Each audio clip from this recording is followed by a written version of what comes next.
Much. And joining us now to talk more about this, Christian Whiton. He is the former Deputy Special Envoy for Human Rights in North Korea. We have Sean Henry, a former Executive Assistant Director of the FBI, and CNN law enforcement analyst Tom Fuentes, a former FBI Assistant Director. First question to you, Christian. How worried should we be about a possible attack? And we heard the myriad of options, really, that Elise just laid out.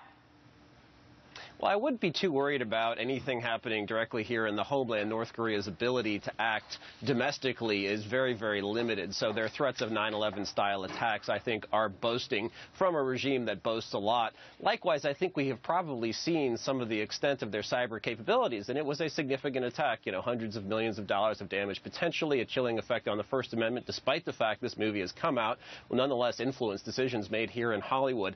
I would expect, though, that North Korea will go down the sort of predictable cycle of belligerence. You may see some moves for another nuclear test. They're sort of due for one. They come every 2 years. There has been some activity spotted at their main test site. And also, it's not just the hubbub over this movie. North Korea was condemned in the UN's third committee that concerns itself with human rights, the New York committee that does.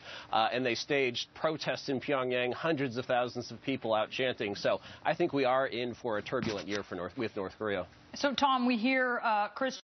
They're saying North Korea's options here are somewhat limited, and we have an idea of some of the things that they might try here. But when it comes to some sort of 9/11 style attack, not possible. But I wonder, this was one of the things I wondered from the get-go here. What about someone who's unstable, who might be kind of inspired by this or sees the moment of fear? What do you think? Well, that could be, Brianna, but that's always the case. We have nuts in this country that can be inspired by anything they see on TV, anything someone says publicly. I don't think necessarily Kim Jong-un is going to light them up to go do something. As far as the 9/11 type attack, the missiles they've fired toward Japan that have sputtered out of control in the Sea of Japan, they're about 8,000 miles short of being able to deliver anything to this country along the lines of a 9/11 attack. Now, the other fear is South Korea. They have hacked into their nuclear industry, into their banking industry, and they're at 50 miles from the border, their capital. So that's a little bit different for South Korea. But I think China will maybe slap them upside the head if they get too belligerent, because China and South Korea now have become significant trading partners. And I don't think China is going to let North Korea get too far out of the box. And China very interested in the interview, too. I think taking a look at it really by the droves, folks there. One of the things we noticed, Sean, was from the get-go, you had the Obama administration pretty confident that this was North Korea behind this hack. Now you have some experts who are questioning whether you can really say that with certainty. Should we be wary of that assertion that this is definitely North Korea behind this? Well, you know, attribution is something that's very difficult oftentimes. I can tell you at CrowdStrike, where I am, we actually looked at the indicators that the U.S. government had put forth, and we have been tracking the North Korean government for about 4 or 5 years, and we've actually linked this back where it appears likely that it is North Korea. You know, in this country, we put people in prison for proof beyond a reasonable doubt. I think that the burden of proof will be looked at, but the U.S.